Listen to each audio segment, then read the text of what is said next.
वेदना के साथ हर व्यक्ति इस बात को महसूस कर रहा है, ऐसी घटना कभी हुई नहीं। छोटी बच्ची और परिवार की जो हालात है, पूरे इलाके की, बीकानेर जनता की, सबकी भावना है कि ये इस परिवार के साथ बहुत ज्यादती हुई है।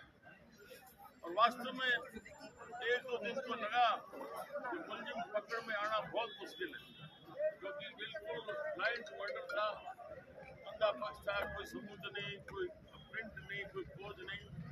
लेकिन उसके बावजूद भी पुलिस प्रशासन ने जो प्रयास किया, इसके बावजूद जो लोगों का गुस्सा समझो, लोगों की भावना समझो, इसके बावजूद भी पुलिस ने रात और दिन एक करके मुलजिम को पकड़ा है। इसके लिए तो प्रशासन को आभार। लेकिन अब हम चाहते हैं कि जल्दी से जल्दी, क्योंकि ये टेक्निकल मामला है, कि उसके कपड़ों के ऊपर जो सीमन है, वीर्य है, वो अगर पुराना हो गया तो ये सारा सबूत खत्म हो जाएगा। इसलिए जल्दी से जल्दी हम चाह रहे हैं कि पोस्टमार्टम होके ये सारी रिपोर्ट चली जाए, तो वो हमारा पक्ष मजबूत रहे, वरना ये अपराधी बिल्कुल छूट जाएगा। अब रहा सवाल ये इस आर्थिक सहयोग के लिए, वो बहुत जरूरी है, क्योंकि हमारे जो राज्य के कानून बनते हैं ना, बनाते हैं अधिकारी, एक परिवार की पूरी ढाणी स्वाहा हो गई है। एक कपड़े के अलावा उसके बाहर कुछ नहीं है उसके पास, उसका धन जल गया, वो खुद अकेला बाहर है।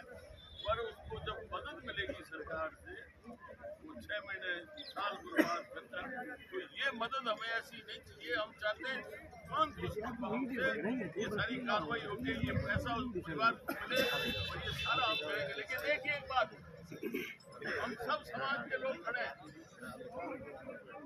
इस अपराधी हरामजादे की पैरवी कौन करेगा? परिवार वाले करेंगे। इतने मर्डर होते हैं, इतनी डकैती होती है, निर्भया वाला मामला कठोर बना दो, फर्क पड़ा कुछ? आज मांग हो रही है केजरी की, कानून कठोर बना दो। हमारा मुकदमा भी दर्ज होता है। बात को सोचा करो, वहाँ ये सारी रचना रचने वाले ये सब राज के अधिकारी होते हैं। कभी ननियाल में कांटा नहीं लगा, कभी दादा ने वो गए नहीं, उनको उनका पता नहीं। इस बात का हमेशा ध्यान रखोगे, जो ऐसे लोग हैं जो रेप करता है, जो इस प्रकार से डकैती करता है, घिनौना काम करता है, उसका समाज नजरों से बहिष्कार करे, उससे कोई बात नहीं करे। जब तो कोई बात बढ़ेगी, नहीं तो मैं रोजाना देखता हूँ जिसका शराब का ट्रक पकड़ा जाता है, डोडो का ट्रक पकड़ा जाता है, या और कोई चोरी घटना हो जाए, ये पैरोकार और पड़ोसी नहीं बनते, घर वाले बनते हैं।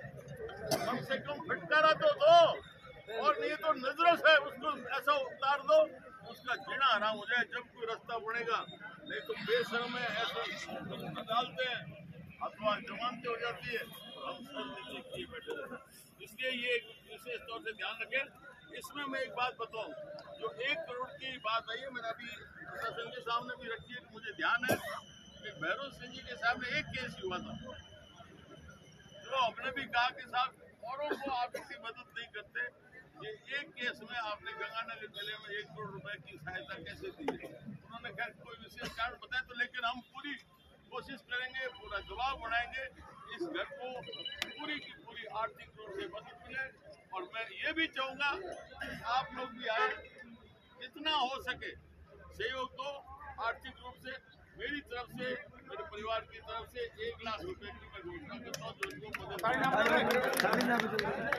और तारीख की बात है, सवाल ये है कि देखो, जागना खुद को पड़ेगा। इस प्रकार की घटनाएं आजकल हो रही है, चारों तरफ बच्ची जा रही है, बच्चा जा रहा है, फला जा रहा है, कौन देखेगा? मात्र समाज के अलावा कानून कुछ नहीं कर सकता। कानून तो एक मकड़ी का जाड़ा है, जिसमें सिर्फ मक्खी और मच्छर मरते हैं, मगरमच्छ कभी पकड़ में नहीं आते। इसलिए ध्यान रखो, हमें खुद सजग होना पड़ेगा। चाहे सगा भाई हो, गलत काम किया तो उसकी पैरवी नहीं करेंगे। ये सोच होगा तब आगे रास्ता बढ़ेगा। आप दोनों आप फटाफट इसके लिए क्षेत्रीय प्रशासन में हमें दे दो। अरे दस्तखत तो करो। इसका कार्यालय क्या है?